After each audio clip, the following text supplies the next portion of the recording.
next. A very good evening to you on the programme tonight. A father's fury while he and his family were banned from visiting his dying daughter. Emails were being sent out inviting staff for drinks at Downing Street.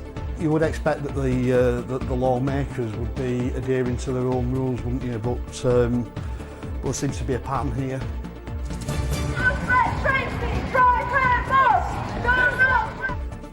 Show of support. The rally backing the bus driver, claiming she was sacked from her job because she's too short. Saving Isabel, the parents praying for a fundraising miracle with cancer treatment overseas totalling hundreds of thousands of pounds.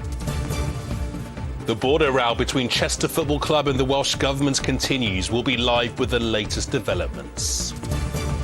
And we have some more of your fantastic weather photos and a full forecast coming up later on in the programme.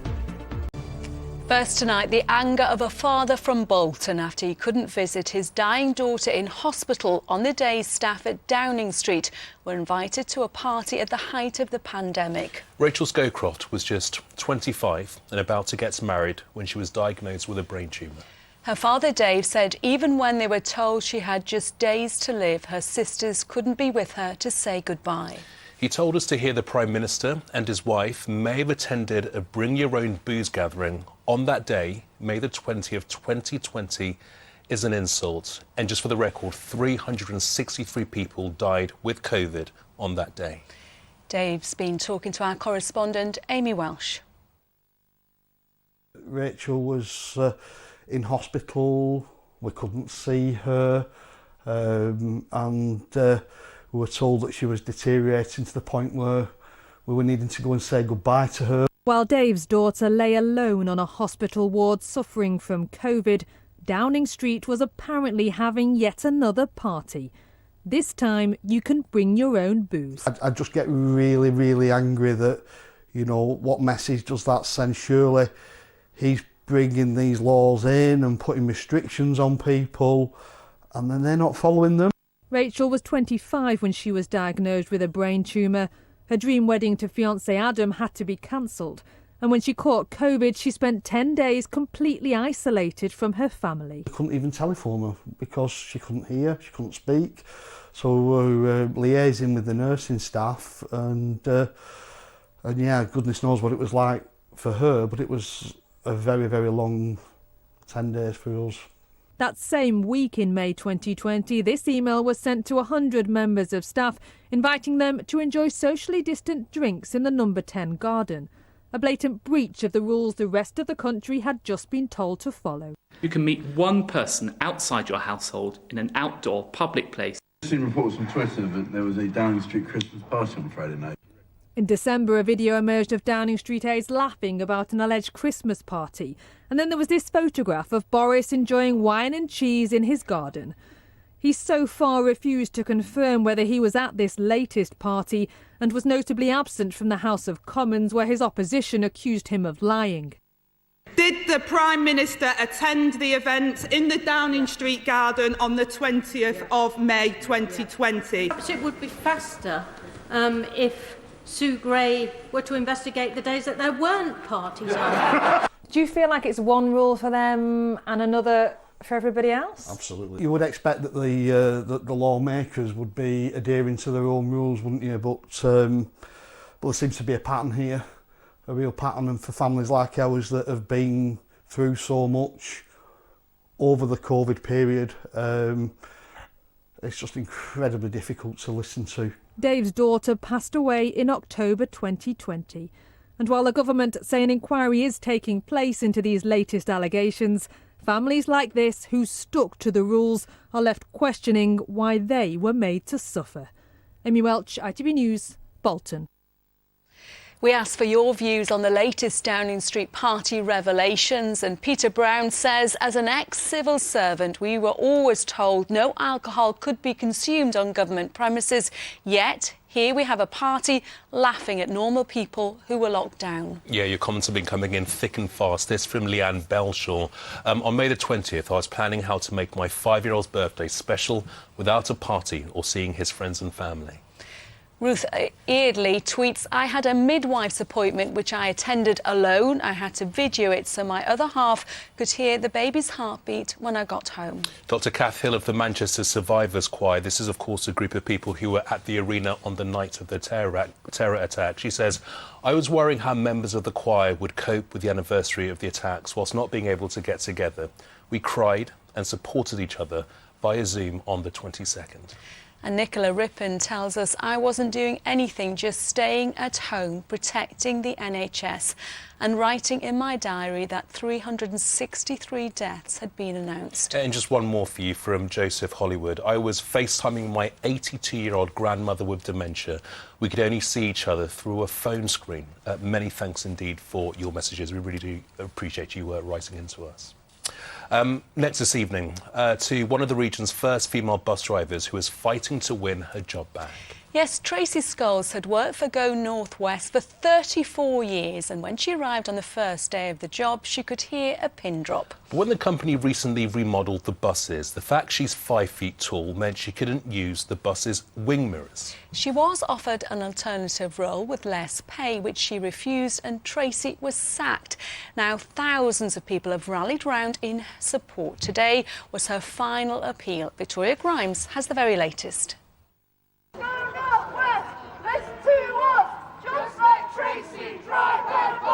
It was a clear message with a simple request. Just let Tracy drive her bus. Emotionally, my stomach's doing backflips. Very nervous, but I've come positive in the hope that I get my job back. Tracy Scholes thought she was doing the right thing, reporting she was having trouble with modifications to bus mirrors. She didn't expect her concerns to eventually lead to being sacked. They've moved the position of the mirror. There's an assault screen with a post in the middle, and I'd have to lean back to actually see around this post. If I do push my seat backwards, then that stops me from reaching the pedals, which isn't safe. And if I don't raise it and something happens, I couldn't live with myself. Back in 1987, Tracy made history by becoming Manchester's first female bus driver. In those days, there wasn't even a ladies' toilet for her, and there were some strong reactions from both colleagues and passengers. I've had passengers that refuse. Regular one, he won't get on. He said, you just keep doing your makeup and doing your lipstick in the mirror. I'm not getting on you, I'm going to get the next one.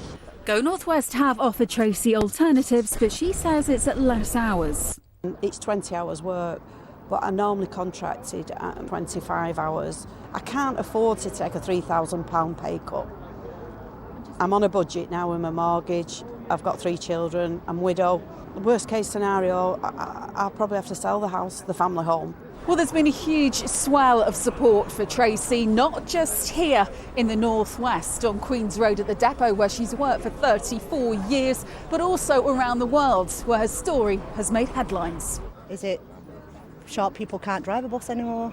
She deserves support, and you can see she's getting it. So call upon the company to do what the right thing is and reinstate her. Anyone watching this, any women, even small women, are going to say, well, this isn't going to be the job for me. We're not going to be able to work in the bus industry. So it paints a bad picture for the bus industry.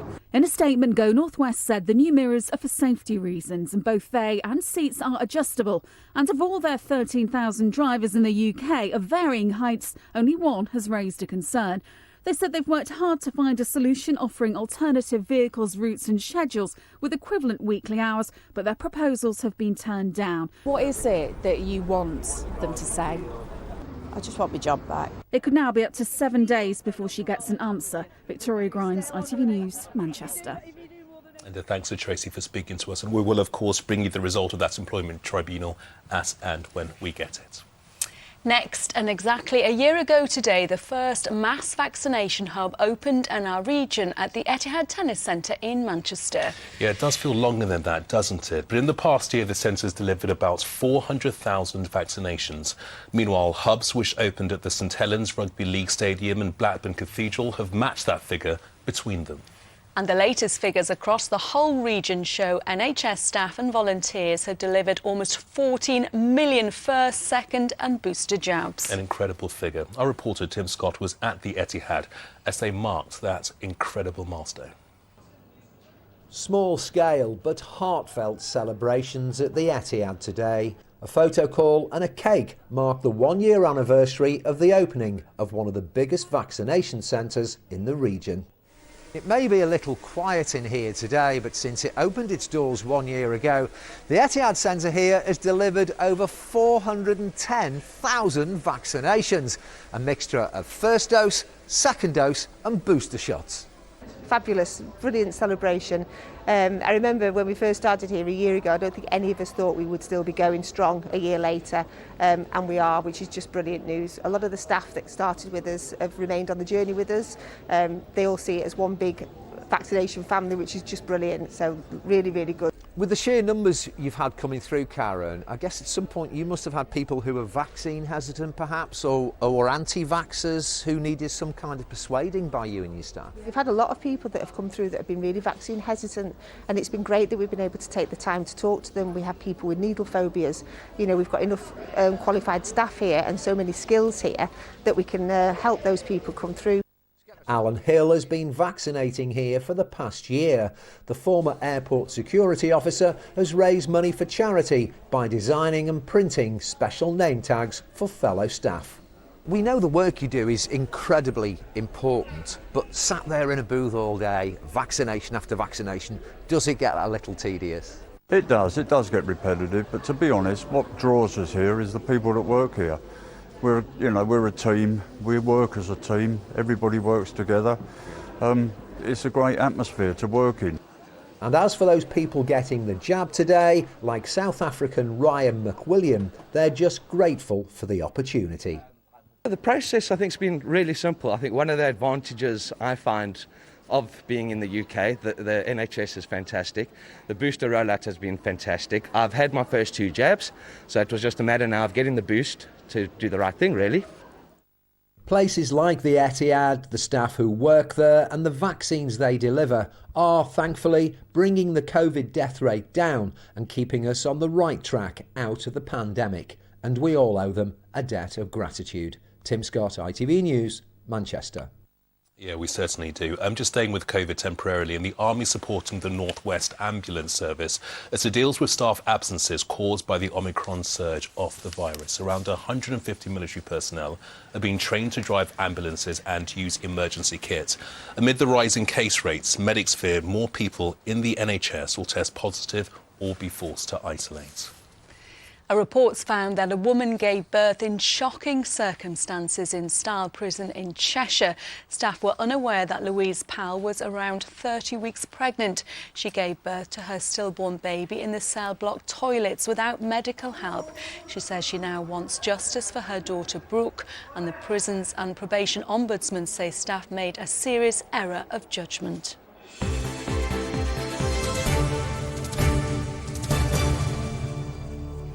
Well, next tonight, and the family of a little girl from Lancashire with a rare form of cancer say they need to raise almost £300,000 for potentially life-saving treatment in America. Yes, 6-year-old Isabel Grundy was diagnosed with neuroblastoma last summer after a lump was found in her stomach. The cancer has a 50% survival rate, and Isabel's parents say her best chance is to get treatment overseas. They've been speaking to our reporter, Sarah Rogers. She just completely amazes us. She's just so strong, and the things that she has to go through daily is heartbreaking. We were told that Isabel had neuroblastoma with a 50% survival rate. Yeah, it's hit us really hard. The rare cancer, a devastating diagnosis for Isabel Grundy and her parents. Louisa and Blaine are currently isolating as their daughter receives treatment in Manchester Children's Hospital.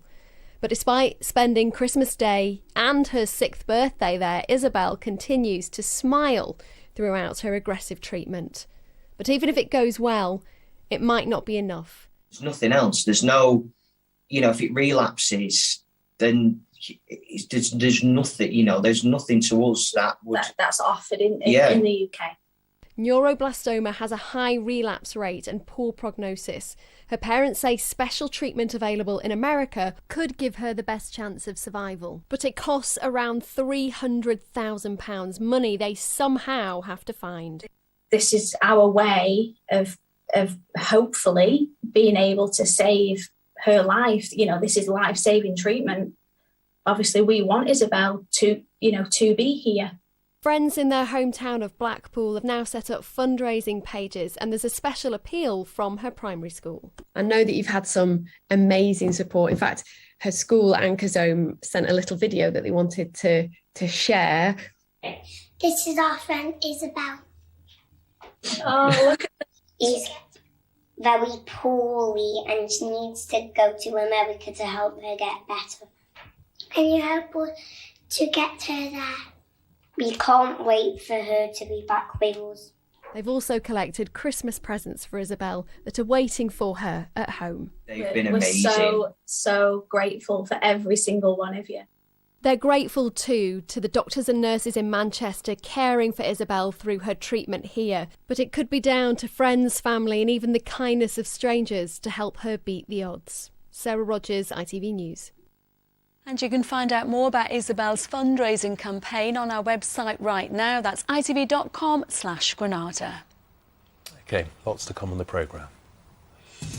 We chat to Martin Hibbert, paralysed in the Manchester Arena attack and now preparing to climb Kilimanjaro with one of the nurses who cared for him.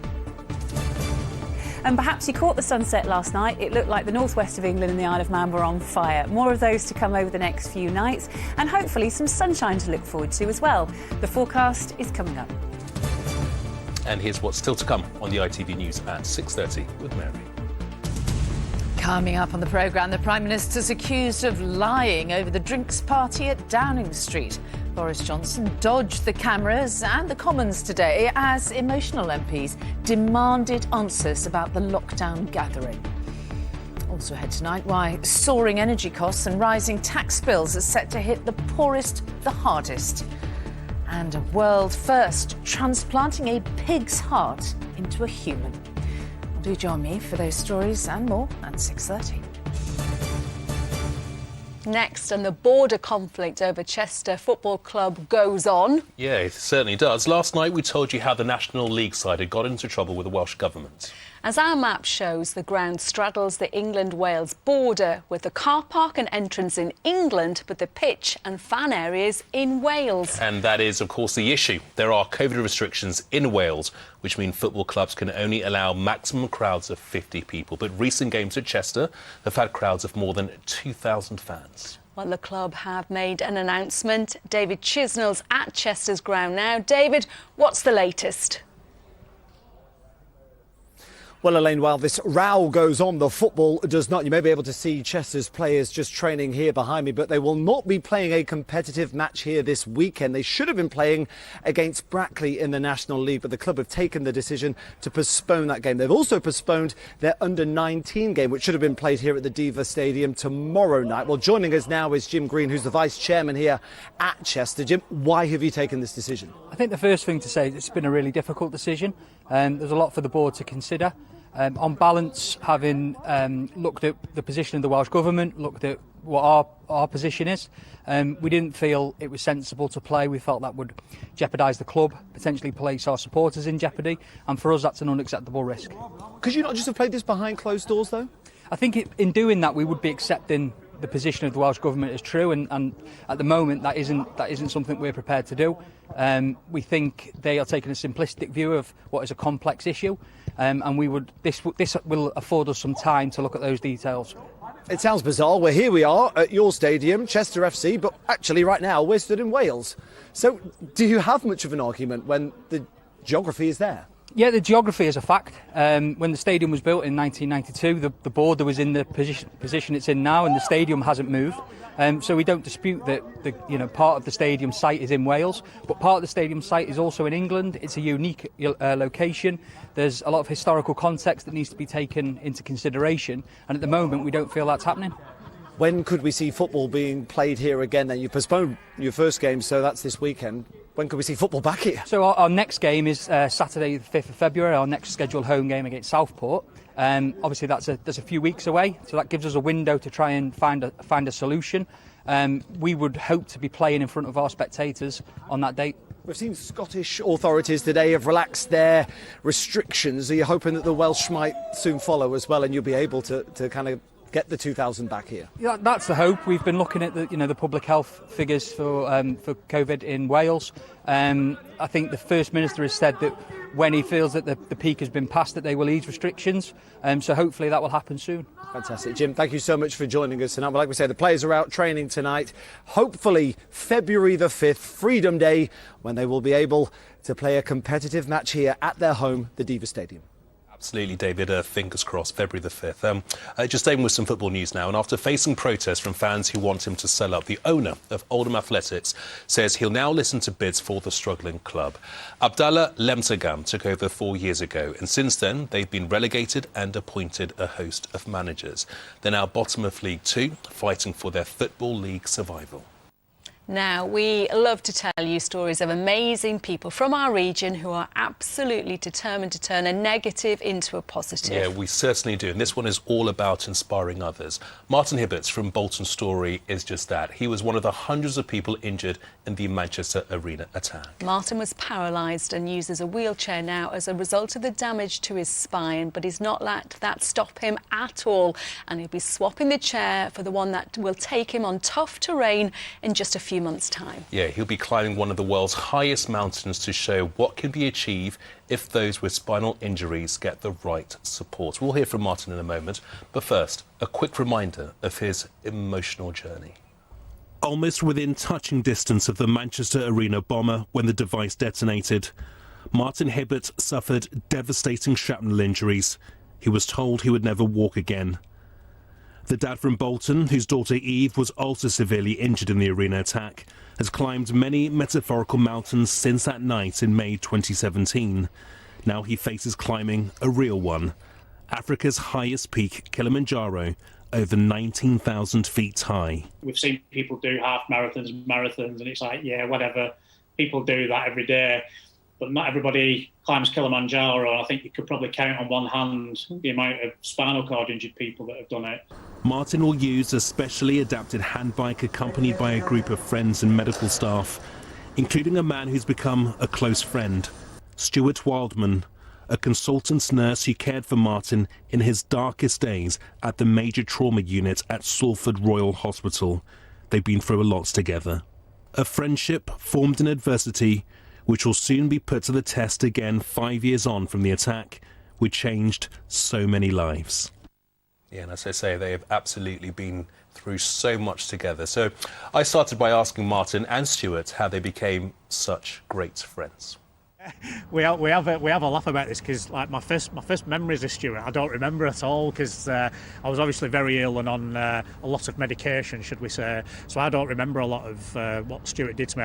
Obviously, he's become a very close friend, not just to me but my family. Kind of see him as family now, which is like really strange. Martin remembers things that I did for him, like giving him the shave and things. Martin had an impact on my career. And what I've been able to give as a nurse as well. Martin told me the challenge and would I like to be involved and would I be part of his team, to which I immediately said yes. To reach the summit together is going to be, what a message, just after 5 years of being told I wasn't going to walk again. Potentially here I am summiting one of the highest mountains in the world. What a great message that is. Using a specially adapted bike to go up Kilimanjaro, what can you tell us about that? Yeah, so it's a company called Mountain Trike, based in the northwest. It's an adapted wheelchair, almost like a gear system. So it'll be the arms that get me up Kilimanjaro, and obviously Stuart and my team.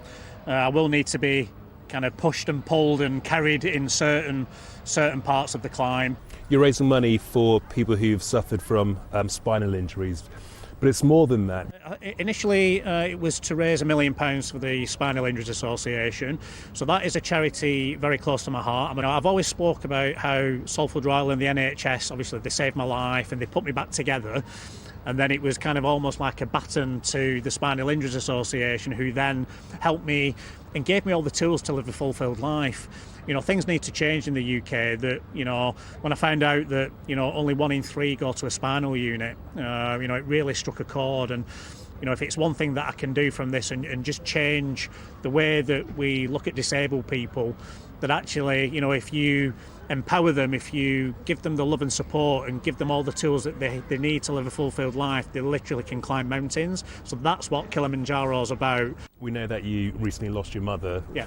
What do you think she would be saying to you right now? Like she'd be so proud, and I know, like, you know, I'm actually going to take up some of her ashes, which I don't know if she'd be too happy because she hated the cold weather, but I'm going to take up some of her ashes just so I know she's with me. And just finally, gents, Stuart, how would you describe Martin in 3 words? One word: inspirational. How would you describe Stuart in 3 words? You put me on the spot. So yeah, inspirational. I think kind of friendship, and oh God, daft. Yeah, I think that's the thing with Stuart. You know, he doesn't treat me any different. You know, even despite everything that we've been through together.